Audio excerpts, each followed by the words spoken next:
sebuah negeri yang berlimpah susu dan madunya.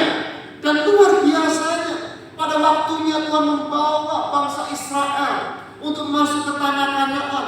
Memang tantangannya besar, memang masalahnya besar. Kenapa? Karena tanah Kanaan adalah tanah yang ditinggali oleh raksasa-raksasa yang besar, raksasa-raksasa yang kuat. Tapi Alkitab mencatat Tuhan menyertai bangsa Israel dan Yosua dengan pengurapan yang luar biasa, sehingga mereka diberikan kekuatan, mereka diberikan kuasa untuk merebut tanah Kanaan, untuk merebut dan mengambil alih satu negeri yang berlimpah susu dan madunya. Wow, yang mengerti katakan amin.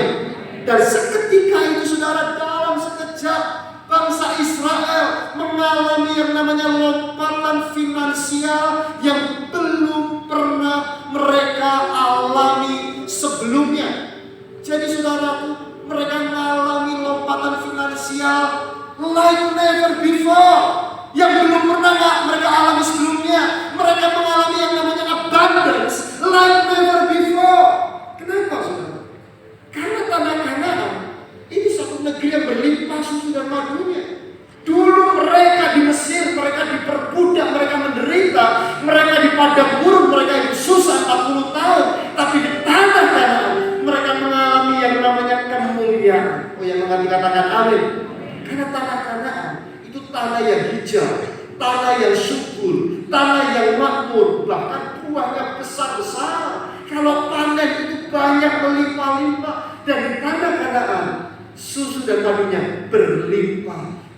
Oh, doa saya di dalam nama Tuhan Yesus, saudara semua saat ini juga terima pengurapan yang dari Tuhan untuk bisa masuk ke tanah Kanaan yang baru, sebuah negeri yang berlimpah dengan sukacita, damai sejahtera, bahkan berlimpah dengan berkat ekonomi dan finansial yang dari surga. Tepuk tangan yang paling meriah, tepuk tangan yang lebih meriah.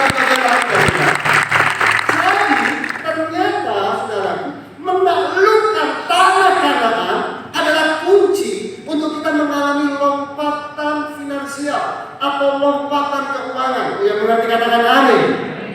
Jadi Kanaan ini bisa berbicara tentang next level atau level berikutnya, kemenangan berikutnya. Jadi Kanaan ini bicara tentang kemenangan berikutnya, kemenangan dalam kehidupan rohani kita berikutnya, kemenangan dalam kehidupan keluarga kita, pernikahan kita yang berikutnya, kemenangan dalam pekerjaan kita yang berikutnya, kemenangan dalam keuangan kita yang berikutnya, kemenangan dalam kesehatan kita yang berikutnya, kemenangan dalam kehidupan pelayanan kelompok saya kita yang berikutnya. Oh, yang mengerti katakan amin. Saudara, bahkan Kanaan ini juga bisa berbicara tentang medan perang berikutnya, saudara. Kota yang baru, dimensi yang baru, bidang yang baru, saudara.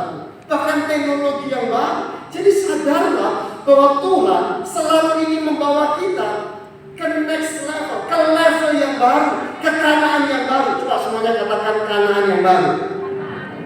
Tuhan gak mau kita berpuas diri dengan Kanaan kita yang lama. Tuhan mau dalam perjalanan hidup kita ada Kanaan-Kanaan yang baru, ada kemenangan-kemenangan yang baru yang kau alami bersama dengan Tuhan. Yang percaya katakan amin. Itu sebabnya dalam perjanjian lama bangsa Israel merebut tanah Kanaan. Nah, dalam perjanjian baru di zamannya kita saat ini, Tuhan rindu kita merebut Kanaan-Kanaan yang baru. Amin. Coba katakan Kanaan-Kanaan yang baru. Oke, kita baca ayatnya ya. Ini Kisah 1 ayat 8. Kisah 1 ayat 8. Sebetulnya firman ini juga berbicara tentang perluasan, kemenangan-kemenangan yang Tuhan mau terjadi dalam hidup kita. Kita baca ayatnya. Tetapi kamu akan menerima apa, saudara? Kuasa. Saya berdoa dalam hidupmu ada kuasa Allah, dalam hidupmu ada otoritas ilahi. Kamu akan menerima kuasa kalau Roh Kudus turun ke atas kamu, dan kamu akan menjadi saksiku di mana?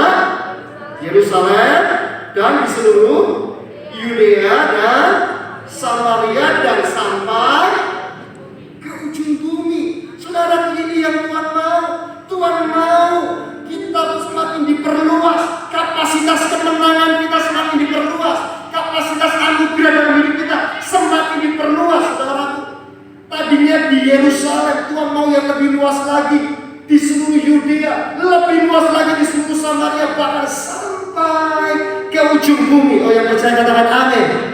Ibaratnya, saudara, kemenangan itu Tuhan mau diperluas. Mungkin kemenangannya kapasitasnya cuma kemenangan tingkat RT, RW, kelurahan gitu, saudara. Tuhan mau sudah diperluas.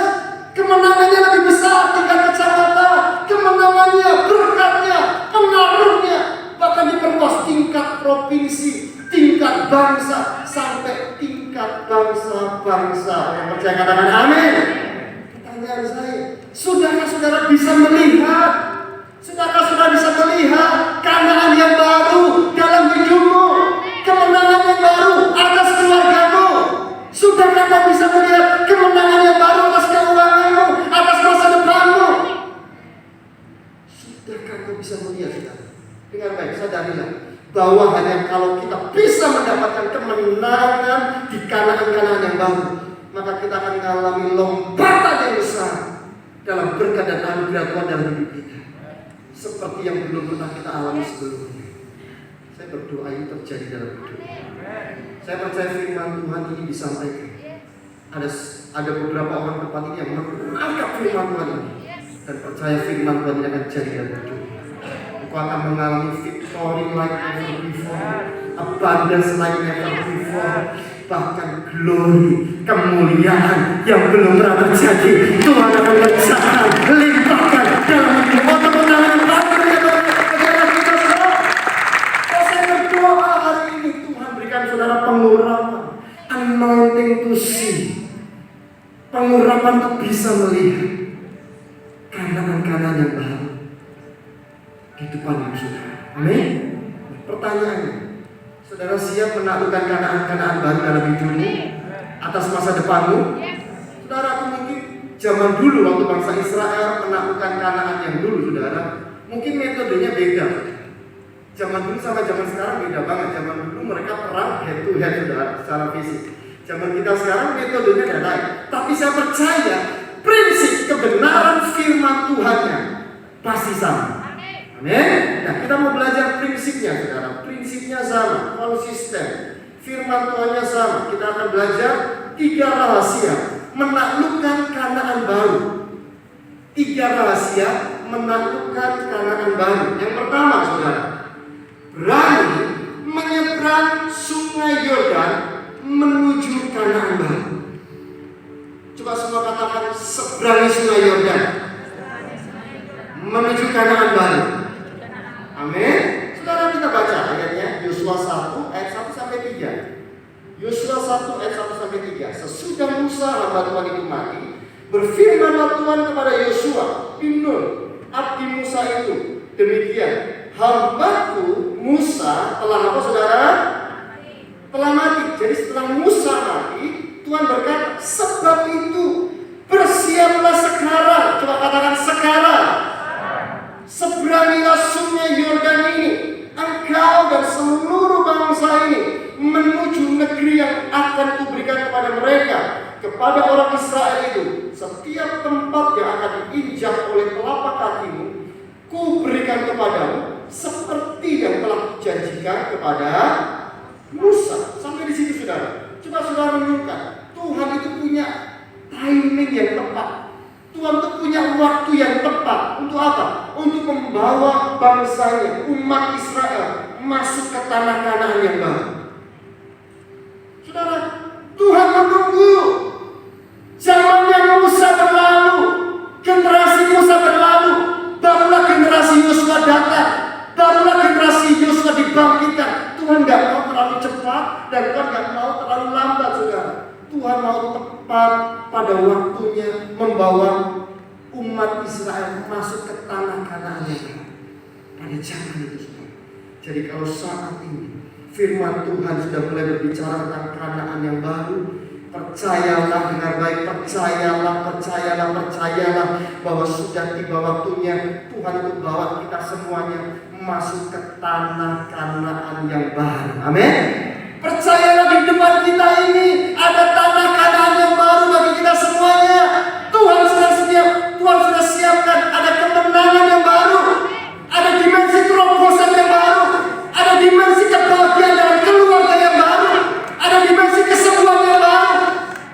ada dimensi kemenangan dan kemuliaan yang belum pernah terjadi dalam hidup kita. Tuhan sudah siapkan bagi saudara dan saya untuk tangan yang paling meriah bagi kita.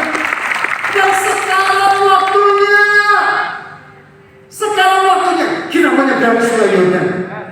Bukan besok, bukan nanti, bukan 5 tahun lagi, bukan 10 tahun lagi, tapi sekarang. Imani sudah deklarasikan dengan ini. Dalam nama Tuhan Yesus, aku akan terima Kanaan yang baru sekarang. Amin. Aku terima kesembuhanku sekarang. Aku terima kebahagiaan dalam keluargaku sekarang. Aku terima berkat keuanganku sekarang. Aku terima pekerjaan yang baru itu sekarang. Coba semuanya katakan sekarang. Katakan sekarang. Lebih keras lagi sekarang. Lebih keras lagi sekarang. Oh, berikan tepuk tangan yang paling meriah bagi anak kita. This is the time for your Canaan. Amin. Saudaraku, masalahnya dengan baik untuk menyeberangi Sungai Yordan itu ada tantangannya, saudara. Kalau saudara mungkin baca dalam sejarah pada zaman itu Sungai Yordan itu sudah deras yang mengalir, saudara.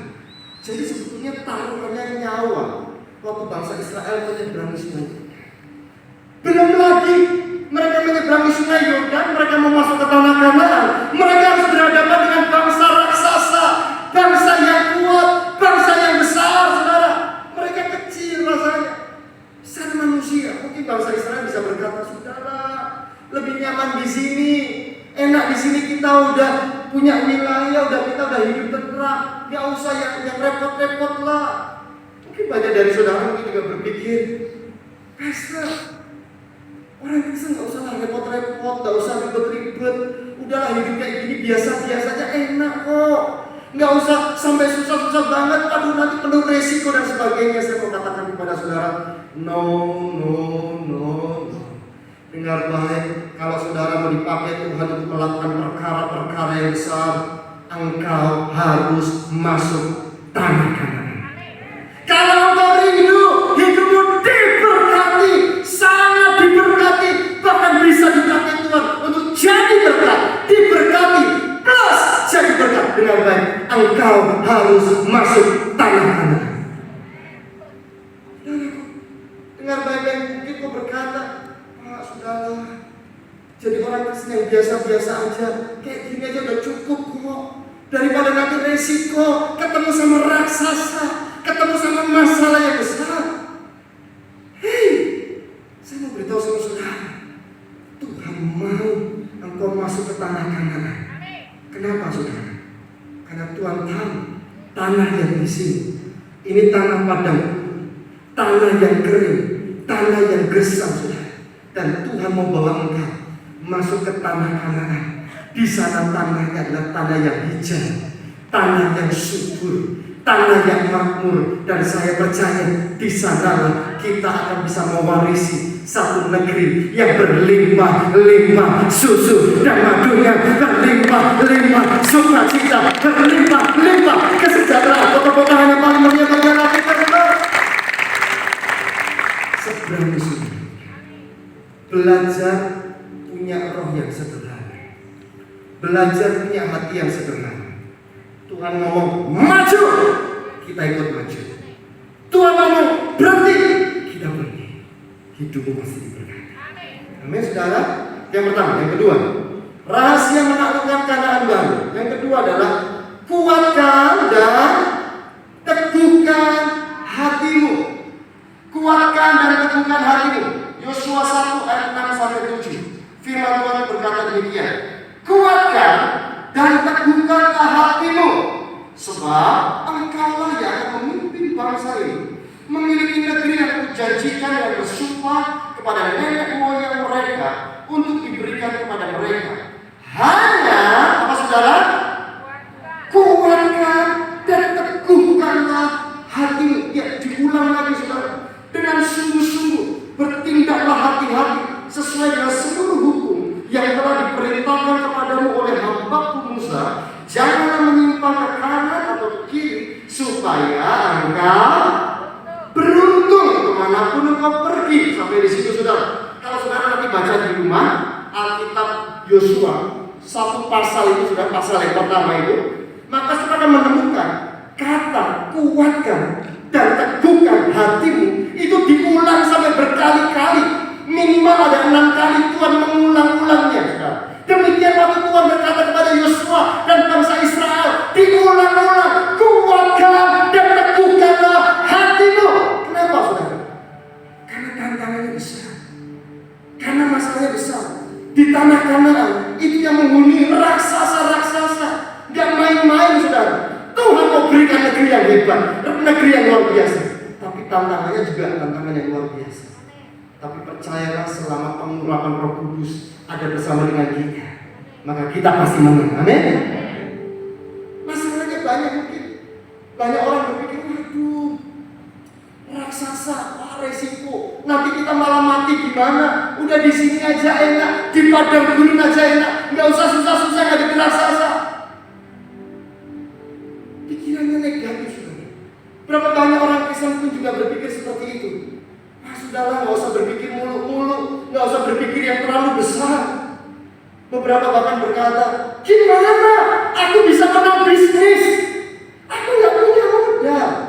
Gimana aku bisa membangun usaha yang baru dan sukses dalam usahaku?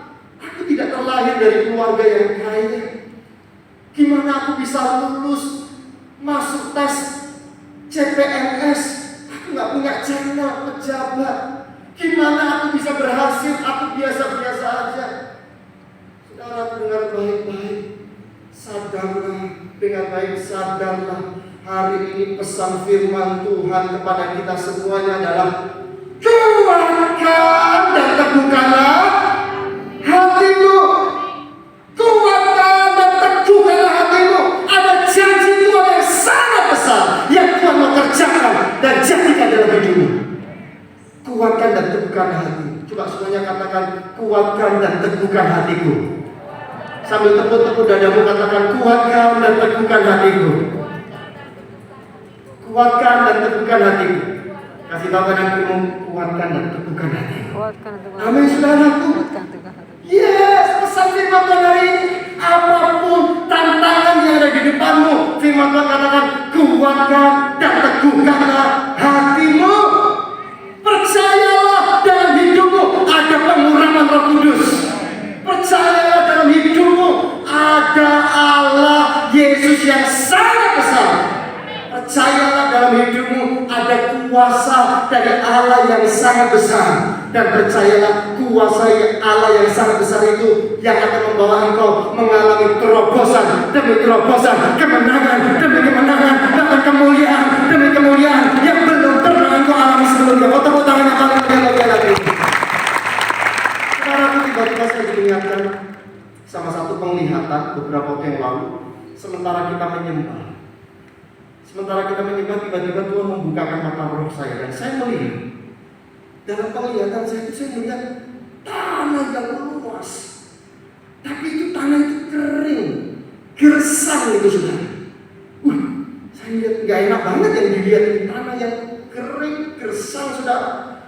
Tapi tiba-tiba dalam mata roh saya melihat Roh Kudus melawat tanah yang gersang itu. Dan tanah yang gersang itu dalam sekejap, seketika berubah menjadi tanah yang hijau. Tanah yang gersang berubah menjadi tanah yang hijau. Bahkan di tanah yang hijau itu tiba-tiba muncul gedung-gedung tinggi, gedung-gedung pencakar langit saudara. Wow, tanah yang gersang, tanah yang kering, padang gurun dirubah menjadi kota yang permai, kota yang penuh kemuliaan. Dengar baik doa saya, percayalah ini waktunya. Hidupmu yang hari-hari ini rasanya kering, rasanya gersang, akan segera dirubah Tuhan menjadi kota yang hijau, kota yang permai, dan kota yang penuh kemuliaan Tuhan yang besar. Tepuk tangan yang paling mulia. Tepuk tangan yang mulia kita. Firman Tuhan berikutnya, Pastor Jonathan Setiawan, silakan.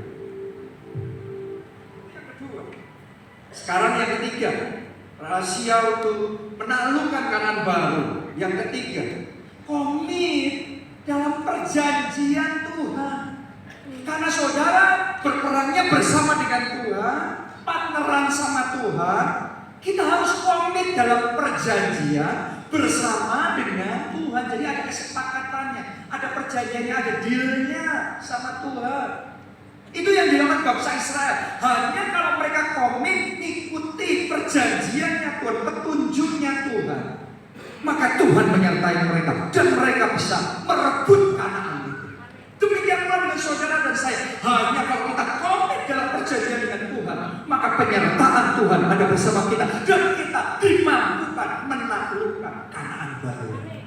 Mari kita baca Yosua 1 ayat 7 sampai 8. Hanya kuatkan dan teguhkanlah hatimu, dengan sungguh-sungguh bertindaklah hati-hati sesuai dengan seluruh hukum yang telah diperintahkan kepadamu oleh hambaku Musa. Jadi ada perintahnya yang harus diperhatikan. Ada kesepakatan yang sudah Tuhan buat antara Tuhan dengan bangsa Israel. Dan Tuhan ngomong, kamu hati-hati loh, jangan serampangan, kamu ikuti sungguh-sungguh itu. Ya. Terus lanjutkan, Tuhan ngomong begini, janganlah menyimpang ke kanan atau ke kiri, supaya kau beruntung kemanapun kau pergi. Jadi beruntungnya itu bukan kebetulan, beruntungnya di dalam Tuhan. Kalau engkau tidak nyimpang ke kanan, tidak nyimpang ke kiri, engkau komit sama covenant-nya Tuhan, sama perjanjiannya Tuhan, itu beruntung. Ayat yang ke-8, janganlah engkau lupa memperkatakan kitab Taurat ini, tetapi renungkanlah itu siang dan malam, supaya kau berhati-hati sesuai dengan segala yang tertulis di dalamnya. Jadi sama perjanjian Tuhan, segala yang tertulis di dalamnya, Tuhan ngomong berhati-hati. Komit saudara. Kalau Anda lakukan itu, lihat ini yang Tuhan janjikan kepada kita. Sebab dengan demikian perjalananmu akan berhasil dan engkau akan beruntung. Oh, doa saya 2022 ini, perjalananmu dijanjikan Tuhan berhasil. Amin. Pekerjaanmu maju. Amin. Apa yang dikerjakan tanganmu terobosan terjadi dan engkau beruntung. Amin. Amin. Ada bedanya antara berhasil dan beruntung. Berhasil itu kita kerja, terus yang kita kerjakan jadi. Beruntung itu ada banyak faktor beyond ourselves, melampaui diri kita sendiri. Harusnya kita kerjakan kalau jadi pun segini, tapi karena beruntung jadinya jauh melampaui. Kita butuh keduanya, berhasil dan beruntung. Untuk berhasil Anda butuh hikmat, untuk beruntung Anda butuh anugerah. Untuk minggu lalu, anointing to get wealth, hikmat untuk memperoleh kekayaan dan anugerah untuk memperoleh kekayaan. Ternyata itu diberikan kepada orang yang komit dalam perjanjian dengan Tuhan. Jadi hari ini, saudara kalau sama Tuhan mau benar-benar melihat penyertaan Tuhan seperti yang dialami bangsa Israel, Tuhan kerjakan juga dalam hidup saudara. Komit sama perjanjian Tuhan, perhatikan dengan detail. Jangan menyimpang ke kanan dan jangan menyimpang ke kiri. Renungkan dan lakukan itu dengan sungguh-sungguh. Sebab dengan demikian perjalananmu berhasil dan kau beruntung. Kita baca Ulangan 8 ayat 17 sampai 18. Maka janganlah kau katakan dalam hatimu, kekuasaanku dan kekuatan tanganku lah yang membuat aku memperoleh kekayaan ini. Oh, no. Jangan pernah ngomong itu, saudara. Kalau berhasil ini karena aku hebat, karena aku pintar, karena koneksiku hebat. No, jangan ngomong seperti itu. Dilarang sama firman Tuhan. Ayat 18. Tetapi haruslah engkau ingat kepada Tuhan Allahmu. Katakan amin, saudara. Sebab Dialah yang memberikan kepadamu kekuatan untuk memperoleh kekayaan. Anda bisa sukses, Anda bisa menang, Anda bisa merebut Kanaan baru karena Tuhan menyertai saudara. Kenapa Tuhan mau melakukan itu buat kita? Lanjutkan. Dengan maksud meneguhkan perjanjian, covenant, kesepakatan yang diikrarkannya dengan sumpah kepada nenek moyangmu seperti sekarang ini.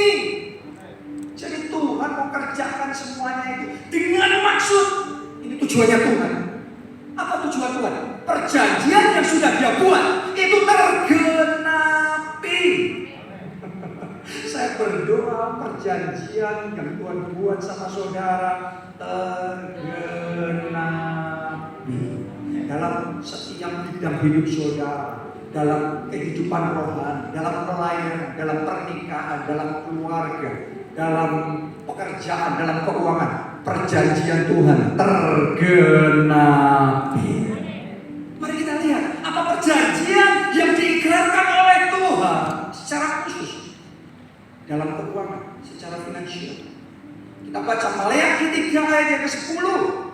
Bawalah seluruh persembahan persepuluhan itu ke dalam rumah perbendaharaan, supaya ada persediaan makanan di rumahku, dan ujilah aku. Ini dealnya, kesepakatannya. Firman Tuhan semesta alam, apakah aku tidak membukakan bagimu tingkap-tingkap langit dan mencurahkan berkat kepadamu sampai berkelimpah? Wow. Jadi perjanjiannya Tuhan mau buka tingkap-tingkap langit.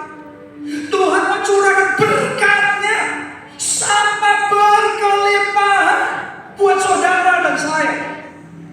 Dan bagian kita dalam perjanjian itu, bawalah seluruh persembahan persepuluhanmu ke dalam rumah perbendaharaan. Ini dia, ini perjanjian. Saya berdoa tidak seorang pun dari kita yang tidak mengalami penggenapan perjanjian Tuhan. Karena Tuhan memberikan urapan untuk memperoleh kekayaan sehingga kita berhasil beruntung dengan maksud meneguhkan perjanjian yang diikrarkan. Diikrarkannya apa ini? Bahwa persembahan persepuluhan ke dalam rumah perbendaharaan, dan Tuhan menguji aku apakah aku tidak membuka tingkap-tingkap langit dan mencurahkan berkat sampai berlimpah. Saya ajak saudara komit dalam perjanjian dengan Tuhan. Anda lihat bangsa Israel di bawah pimpinan Yosua setelah mereka menang melawan Yeriko, ternyata ada satu bangsa Israel namanya Akan. Tuhan ngomong semua harta rampasan Yeriko harus dimusnahkan. Itu jadi persepuluhannya buat Tuhan. Tapi yang akan lakukan, dia milih barang-barang yang bagus-bagus, emas, perak, dan macam-macam, disembunyikan untuk diri sendiri. Anda boleh baca dalam Alkitab, akibatnya Tuhan tidak lagi menyertai bangsa Israel dan mereka mengalami kekalahan. Kenapa? Karena menyimpang ke kanan dan ke kiri. Penyertaan Tuhan tidak ada lagi. Baru setelah mereka bertobat, baru setelah mereka komit lagi dalam perjanjian dengan Tuhan, Tuhan pastikan janjinya, firman-Nya ya dan amin. Tuhan bukakan tingkap-tingkap langit, Tuhan curahkan berkat sampai berkelimpah, Tuhan menyertai, dan Tuhan berikan kemenangan gila-gemilang bagi bangsa Israel. Jadi hari ini saya ajak saudara dalam finansial komit bawa persembahan persepuluhan. Ada sebagian orang Kristen yang berkata, bukannya persepuluhan itu di perjanjian lama ya? Betul, dimulai di perjanjian lama, tapi dikonfirmasi, dilanjutkan oleh Tuhan Yesus sendiri dalam perjanjian baru. Matius 23 ayat 23 ditulis begini, celaka kamu hai ahli-ahli Taurat dan orang-orang Farisi, hai kamu orang-orang munafik, sebab persepuluhan dari selasi, adas manis, dan jintan kamu bayar, tetapi yang terpenting dalam hukum Taurat kamu abaikan, yaitu keadilan dan belas kasihan dan kesetiaan. Oke, jadi waktu itu Tuhan Yesus ngomong tentang dua hal. Di sini yang satu Tuhan Yesus ngomong tentang persepuluhan, yang satunya Tuhan ngomong tentang keadilan, belas kasihan, kesetiaan. Mari kita lihat apa perintahnya Tuhan Yesus secara langsung, bukan melalui murid-muridnya, langsung dari Tuhan Yesus. Ini ketetapannya, ini perjanjiannya. Yang satu harus dilakukan dan yang lain jangan diabaikan. Coba Anda renungkan, apa yang harus dilakukan? Keadilan, belas kasihan, kesetiaan harus dilakukan. Tapi firman Tuhan ngomong, persepuluhan jangan diabaikan. Saya berdoa Anda jadi anak-anak Tuhan yang memperhatikan baik-baik perintah dan petunjuk Tuhan, melakukan dengan detil perjanjian Tuhan, tidak menyimpang ke kanan ataupun ke kiri. Karena Tuhan mau membuat perjalananmu berhasil dan engkau beruntung di dalam kehidupan. Tuhan mau meneguhkan perjanjian yang diikrarkannya dengan sumpah kepadamu. Wow, saya tahu dan saya percaya akan banyak terobosan finansial, lompatan finansial Tuhan kerjakan di tengah-tengah kita dalam hidup saudara. Saya yakin akan banyak kesaksian yang dahsyat Tuhan kerjakan. Pernahkah saudara dengar nama besar ini? John D. Rockefeller. Waktu dia masih hidup, dia adalah orang terkaya di zaman ini di seluruh dunia. Tahu nggak saudara, rahasianya John D. Rockefeller ini adalah orang yang sangat komit dalam perjanjian berkatnya Tuhan. Sampai dia ngomong, pertama kali saya kerja, saya menghasilkan $1.50. Saya kembalikan persepuluhan. Kenapa? Karena kalau saya tidak kembalikan persepuluhan dari $1.50, saya tidak mungkin bisa mengembalikan persepuluhan satu dari penghasilan $1 juta. Jadi dia komit sungguh-sungguh di dalam perjanjian berkatnya Tuhan. Dia komit dalam persepuluhan. Bukan cuma persepuluhan, dia komit jadi berkat buat banyak orang. Dan di situ Tuhan menyertai. Tuhan bukan tiga kali. Tuhan curahkan berkat sampai berkelipat. Tuhan buat perjalanannya berhasil dan dia beruntung di dalam hidup. Bahkan Anda tahu, dia sudah lama mati. Tapi sampai hari ini yayasan yang dia buat, kekayaan yang dia berikan di situ masih terus jadi berkat dari generasi ke generasi, dari generasi ke generasi. Sampai hari ini masih sangat banyak orang yang diberkati melalui kehidupannya. Kenapa? Karena John D. Rockefeller orang yang komit di dalam perjanjian berkat. Karena itu selama dia hidup selalu ada kanaan baru yang ditaklukkan, kanaan baru ditaklukkan. Saya berdoa Anda tidak tinggal di kanaan yang lama. Doa saya Anda terus maju dan menaklukkan kanaan-kanaanmu baru bersama dengan Tuhan dan perjalananmu berhasil. Engkau beruntung. Anda tahu, Anda percaya? Mari nyanyikan lagu ini bersama-sama.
Perjalanan Anda berhasil dan engkau beruntung kemanapun engkau pergi, apapun yang kau kerjakan.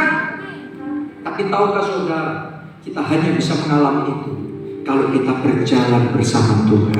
Kita butuh Tuhan dalam hidup kita. Kita gak mampu sendiri.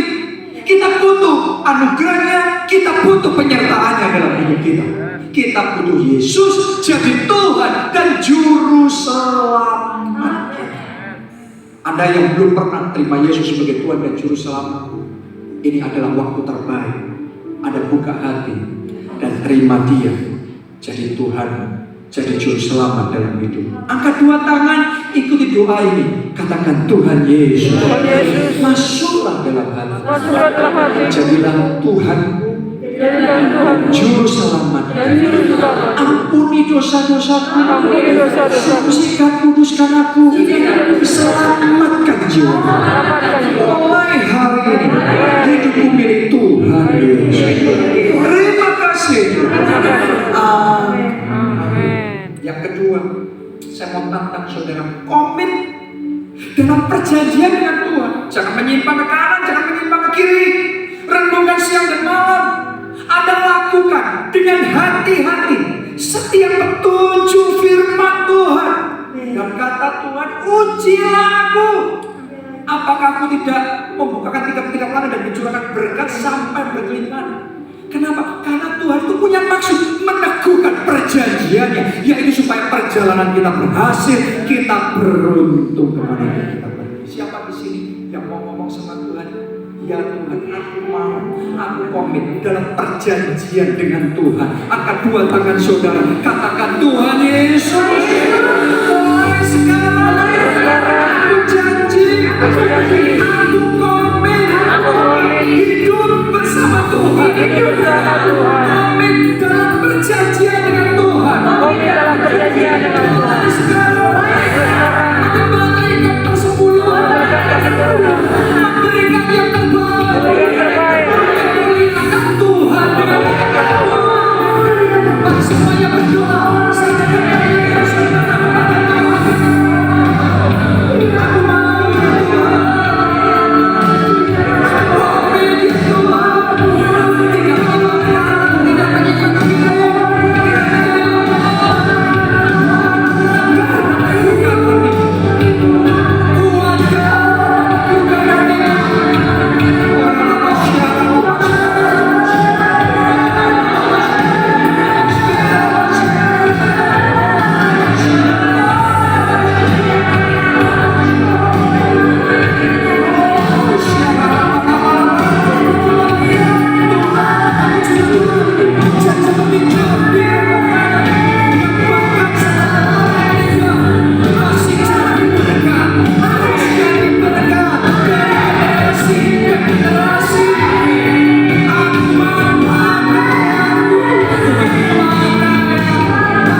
Dan terakhir saudaraku, saya mau berdoa supaya Tuhan memberikan kepada kita urapan untuk menaklukkan Kanaan baru. Saya berdoa Anda gak berpuas diri di Kanaan yang lama. Doa saya, Anda bangkit, menyeberangi sungai Yordan, meninggalkan zona nyaman saudara, mulai bayar harga lagi, mulai berjuang kembali, mulai berperang kembali, menaklukkan wilayah-wilayah baru, Kanaan baru, level-level baru, sesuai dengan petunjuk Tuhan.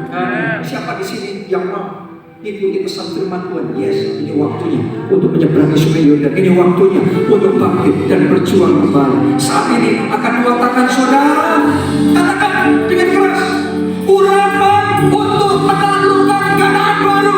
Urapan untuk menaklukkan Kanaan baru.